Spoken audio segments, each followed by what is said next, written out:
En el año 476, después de Cristo, el último emperador romano de Occidente, un adolescente llamado Rómulo Augustulo, fue depuesto por Odoacro, un general bárbaro que ni siquiera se molestó en proclamarse emperador.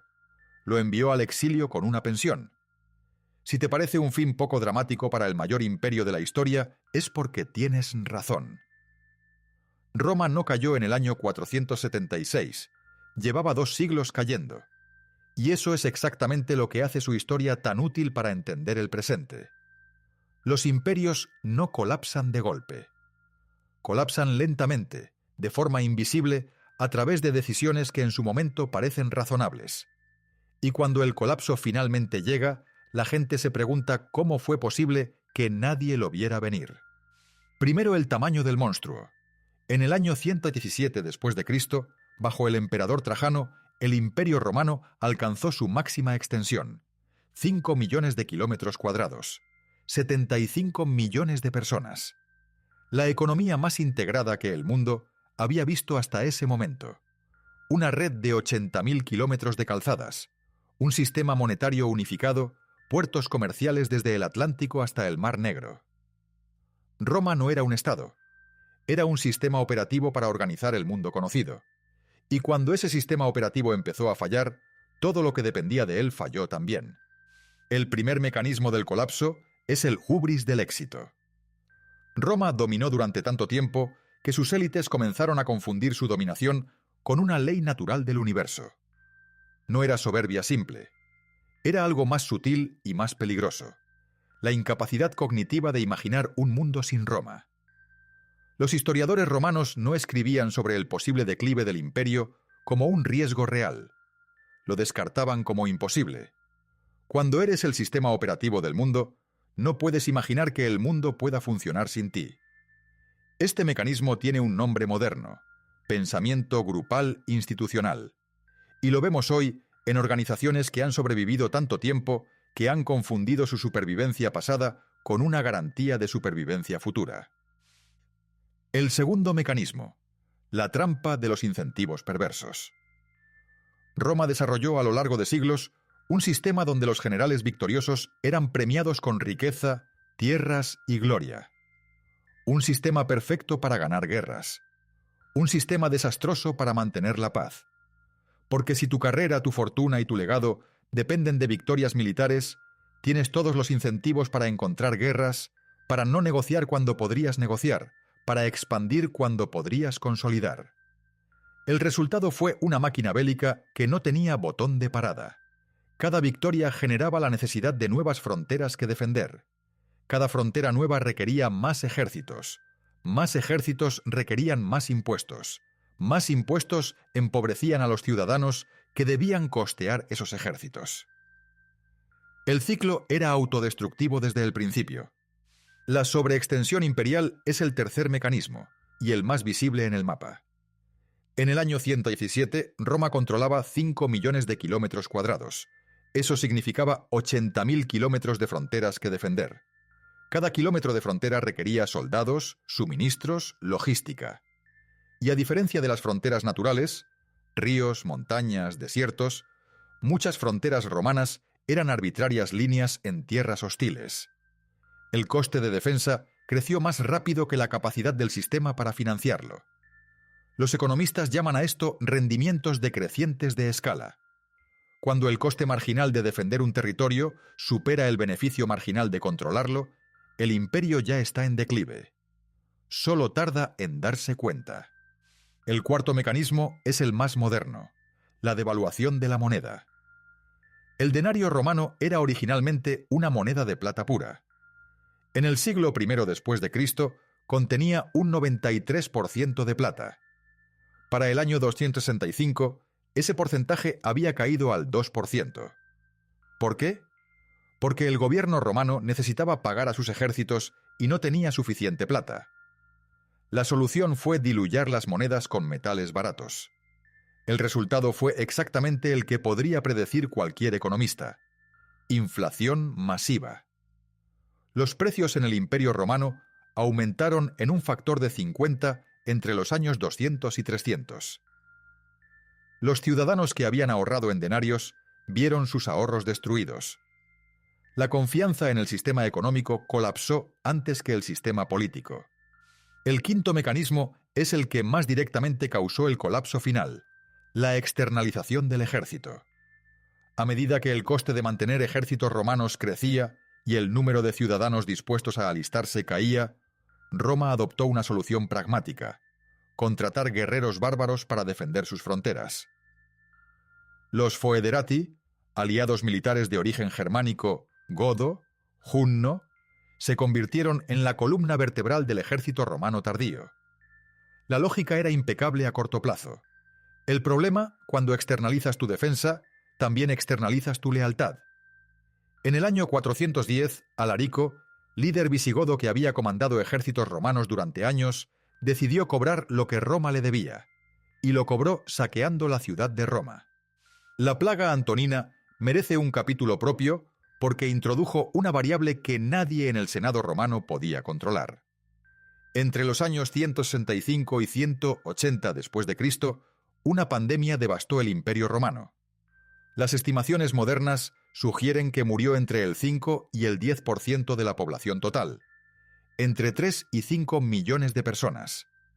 Los ejércitos de Marco Aurelio, que estaban conteniendo la presión en las fronteras del Danubio y el Éufrates simultáneamente, perdieron entre un cuarto y un tercio de sus efectivos. El imperio nunca recuperó completamente esa capacidad militar. Y lo que es más revelador psicológicamente, la respuesta oficial fue religiosa, no médica. El sistema no tenía las herramientas cognitivas para enfrentar una amenaza que no era un ejército enemigo. La crisis del siglo III es el momento en que todos los mecanismos de colapso convergieron simultáneamente. Entre los años 235 y 284 después de Cristo, el Imperio Romano tuvo 26 emperadores reconocidos. La mayoría murió asesinado. El sistema político de sucesión, que nunca había sido formalmente codificado, se convirtió en una guerra civil permanente.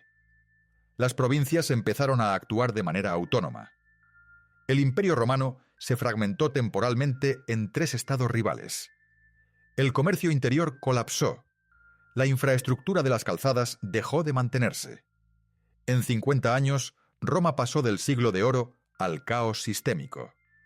No por una causa, sino porque todos sus mecanismos de falla activaron a la vez.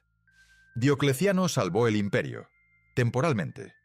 Su solución fue radical: dividir el gobierno en 4 partes, la tetrarquía, para que ningún punto de falla pudiera colapsar el sistema entero. Funcionó durante 20 años, pero sembró la semilla del siguiente problema. Si el imperio puede funcionar dividido en 4, también puede funcionar dividido en 2. Y si puede funcionar dividido en 2, ¿qué impide que se divida en 4, en 10, en 20? La lógica de la división, una vez iniciada, es difícil de revertir.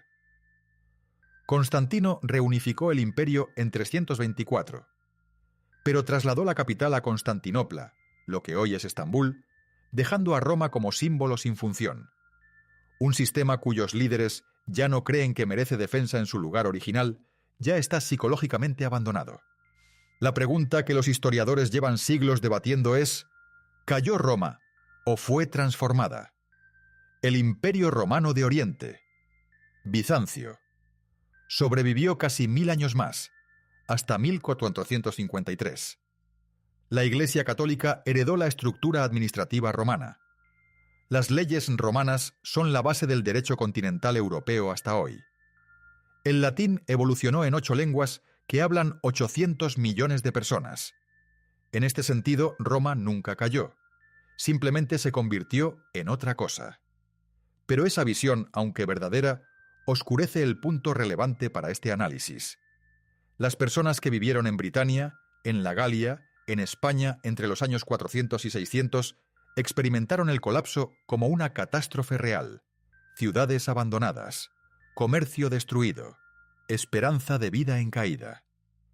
La teoría de que Roma se transformó no alimenta a los que murieron de hambre en ese período. Ahora los paralelos modernos, que es por qué esta historia importa. El paralelo con Estados Unidos no es nuevo, pero sigue siendo el más poderoso. El presupuesto de defensa de EE.U es el 60% del gasto militar total del mundo. Sus bases militares cubren más de 80 países. Su sistema financiero globalizado depende de una deuda soberana que crece más rápido que el PIB. Sus instituciones políticas están bajo estrés sin precedentes. ¿Es esto el colapso de Roma? No exactamente. Pero si llevas los 5 mecanismos que destruyeron Roma, hubris, incentivos perversos, sobreextensión, devaluación y externalización, como plantilla sobre EE.U. En 2024, el ajuste es incómodo. La lección más contraintuitiva del colapso romano es esta. La caída tardó 200 años, y eso lo hizo mucho peor. Si Roma hubiera colapsado rápidamente, como la URSS, el sistema de reemplazo habría llegado con más velocidad. En cambio, el declive lento permitió que cada generación se adaptara a un nivel ligeramente inferior de civilización.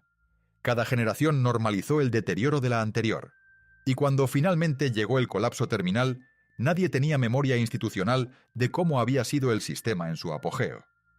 Llamamos a ese período la Edad Oscura. Pero no fue oscuro porque algo externo apagó la luz. Fue oscuro porque las personas que vivían en él no podían imaginar que hubiera habido más luz. La lección final no es histórica, es psicológica. Todos los mecanismos que destruyeron a Roma, el hubris del éxito, los incentivos que premian la expansión sobre la sostenibilidad, la devaluación de la unidad de valor como parche fiscal, la externalización de funciones críticas, son patrones de comportamiento organizacional que se reproducen en cualquier sistema suficientemente grande y suficientemente viejo. No en imperios solamente, en empresas, en instituciones, en países, en culturas enteras. La pregunta no es si estos patrones están presentes en los sistemas que conoces. Lo están. La pregunta es en qué fase del ciclo se encuentran. Y esa pregunta, bien respondida, vale mucho más que cualquier predicción. En el próximo episodio de Autopsias, el Imperio Otomano.